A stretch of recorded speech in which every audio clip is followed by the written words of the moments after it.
Hey everyone, I'm going to do a review of the Marcum HDL Pursuit underwater camera and see if it's for you. Let's talk about it.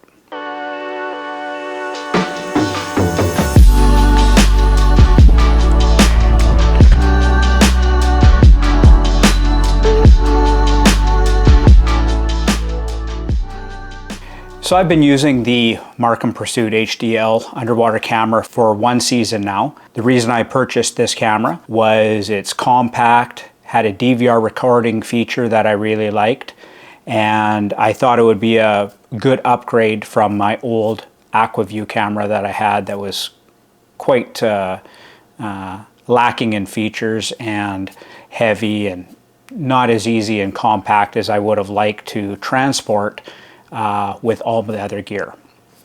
So I got the Marcum Technologies Pursuit HDL, which has been interesting. And I'll get more into that and you'll see why I say that. It's a underwater camera, comes in this nifty case, this nylon case, which is nice, decent case, not a lot of padding or anything like that, but easily transportable. And you can tell by the size, like you could foreseeably put this in a cargo pocket, like a big cargo pocket, but again, fairly compact. Also with this comes a dongle, so you can hook it up to a television. It has a wrist strap, your plug-in for the to the wall to charge it, and a strap for the case. Now the Marcum Pursuit, I'll just open up the case here so you can take a better look.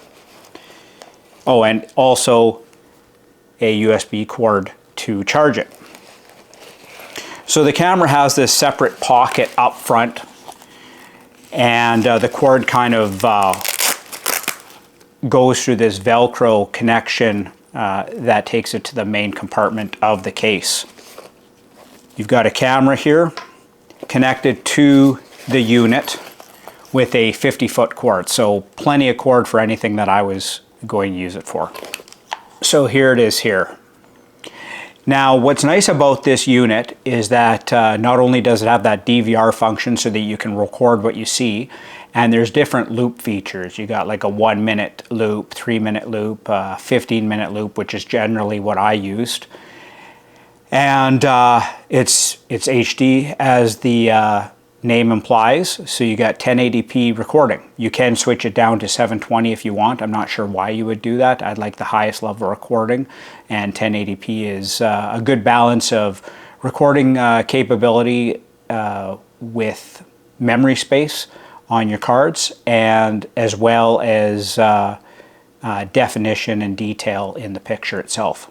So you've got this camera that is able to be positioned either straight down or at various angles. It clicks in there, which is really quite nice actually. That's actually upside down, so it would sit like this if you wanted a horizontal view. Really quite nice. The way they have that setting, there's kind of almost a clicking type feeling where it kind of stops in place in those different settings, which I liked. The back of the camera, there's actually a reel feature, so you can wind up the cord once you get it unlocked here, which that's being a little bit difficult. Okay. So it has this reel feature, so you can reel up the cord and what have you, which can be sort of handy. I'll just lock that reel in place again. The screen is a 5-inch screen, and there's a few buttons on the front here. It has the ability to have LED lights or IR lights. The buttons consist of a power button, that IR light button, which is also functioning as your down select button, the LED button, which also is used as your up select button once you enter the menu, which is this top button here. And over here you see the record button. So when you want to record, you have to hold that record button for about 3 seconds before it starts recording. And if you want to just take a still picture, which this can as well, you just press the record button once. This is where your memory, your slot is for the charging, hooking up to a television, or putting your memory card in there too. It'll accept about up to a 128 gigabyte card. So lots of recording capability. The buttons, pretty easy, intuitive to move through the different menus and all that, get it set up the way you want to do it.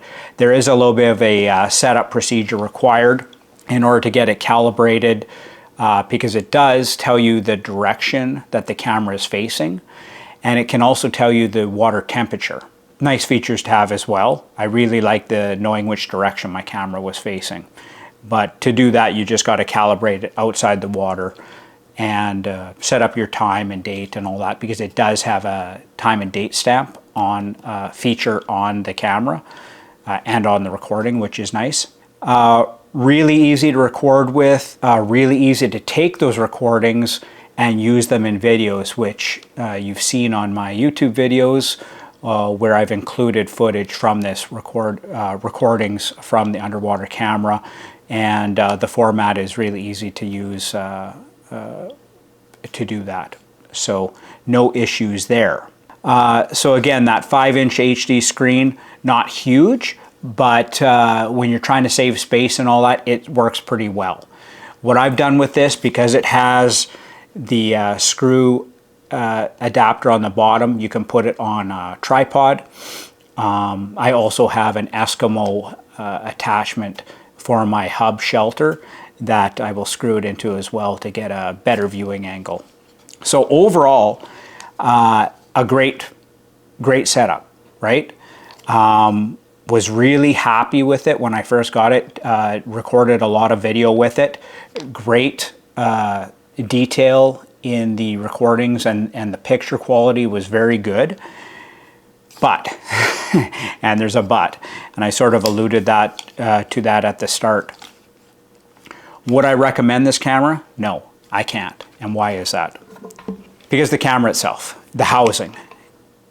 This is the second Marcum Pursuit HDL camera that I've had, and both of them have had water and condensation enter the lens housing, fogging it up, and actually right now you can see there remains fog in that camera from the last time I used it. Now with my first one, I could see the epoxy or whatever coating on the front of the lens was not edge-to-edge coverage, so it could have been a quality issue there, I thought. That may have been how the water was penetrating the lens, right? So that happened after the first maybe 3 uses of it. And I tried to remedy it by drying it out, putting it in bag rice, all that sort of stuff that you would commonly do, and nothing worked. Wouldn't clear that condensation out. So contacted Cabela's where I bought it. They took it back, sent me a new one. Really good about that. Or actually, I went to Cabela's and did that exchange in person. So they've been really good. When I got the second one, and there may be pictures included in this video of what the lenses look like side by side.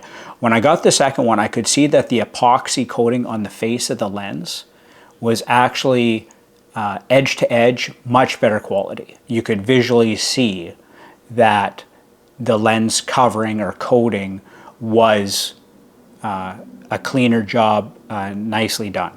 So I expected that that would remedy the water from getting into the lens housing. But that was not the case.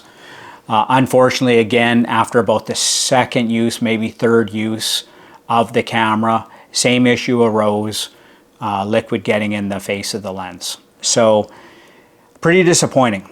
Now, just for some background, I did not transport this just in this bag because I do travel across some rougher terrain on snowmobile.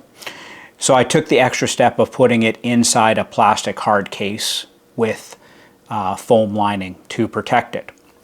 Also with the lens, in case anybody's wondering if it might be a water pressure issue or depth issue, When the condensation showed up in the lens, it had been used in no deeper than 24 feet of water. So not extremely deep, half of the capability that's provided with the cord, 50 feet of cord here. So that was not the issue either. I don't know why Marcum can't get this sorted out on the last two cameras I got. It's really unfortunate because, as I've said, lots going for this camera.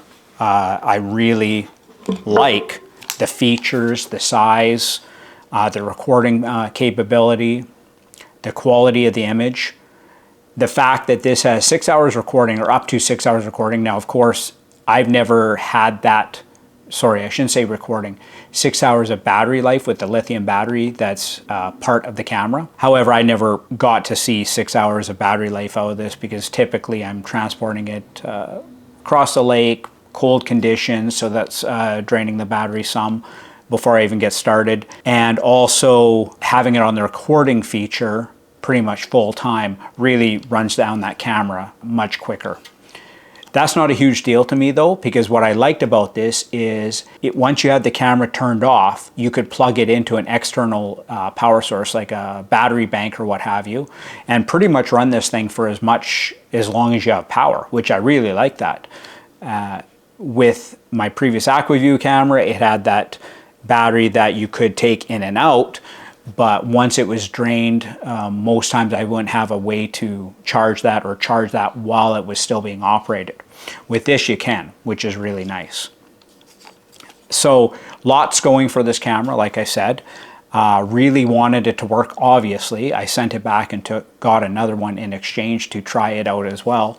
However, it just could not keep the water out of the lens. So if you can't maintain the integrity of your lens housing and you keep having water seep into it, causing condensation and totally messing up the image, which I'll insert some images of that video with the water in it and before the camera had water in it, and you'll see the difference there in the quality of the image. But if that can't be rectified, really the camera is a brick. It's useless, right? So would I recommend this camera? I can't, right? Obviously there's a quality control issue. Yes, it's possible for me to send it back to Marcum and have it repaired. For me, it was just easier to exchange it with Cabela's because they were so trouble-free and there was no sending it off or anything, right? But this shouldn't have to be sent back for repairs because it doesn't maintain the integrity of the waterproof housing on the camera. Now, what are they going to do to fix it if I did send it back? I'm not sure. I haven't contacted them, like I said. However, what would be nice is if the camera just never leaked water in the first place when you buy it brand new, right? So yeah, I'm a little bit frustrated with that because with this HDL camera, Marcum is so close to hitting home run with it. So close. It has all the features I wanted. The price wasn't bad, somewhere around $700. I think I saw it on sale once even for a little bit less, maybe $670, something like that, which Canadian dollars, which is like, well, not a whole lot in American. So like it's a decent price point for what you get. I was willing to pay that much, but it can't make it more than a few trips underwater before it starts messing up and getting water inside of it. So, as I said, can't recommend this camera because there's a quality control issue with the housing of the camera itself, with the lens itself, that's letting in water. Other than that, all the features, awesome. Price point, pretty good. And accessories, not much to speak of. Just your charging cord is basically all I used.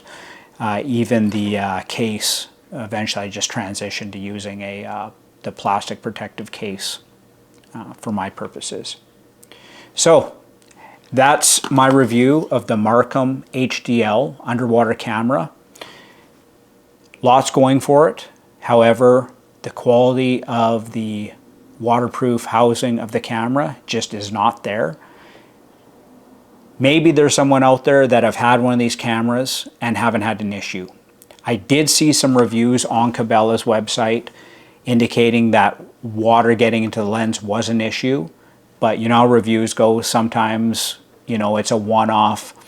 It could be the way the person used the camera, who knows what. I decide to give it a chance, right? Especially with how good Cabela's is generally with returning items. I haven't had any issues. But now this is 2 cameras, right? 2 cameras used in a similar manner, and I would say fairly responsibly, where things weren't getting jostled around too hard or whacked or mistreated or anything like that, and the water still leaked in. So yeah, that's about all I have to say about that. And that's all I have to say about that. If you do have this camera and you've had good luck with it and you haven't had the water issues, let me know. Comment down below. I'd love to hear some success stories with this camera, because like I said, it's a really good unit other than that leaking issue. But for me, 2 cameras in a row have done the same thing. You know, fool me once, shame on me. If fool me, we can't get fooled again. Fool me twice, well, a fooler never gets fooled again. So I won't be going back for a 3rd round. Going to have to find a different option. There's an AquaView option that I like that has a recording feature, compact, a little more money, but if it works and doesn't leak, it's going to be worth it, right? All right, so thanks for watching. If you have any questions or comments, please leave those down below. And as always, appreciate the support. Bye for now.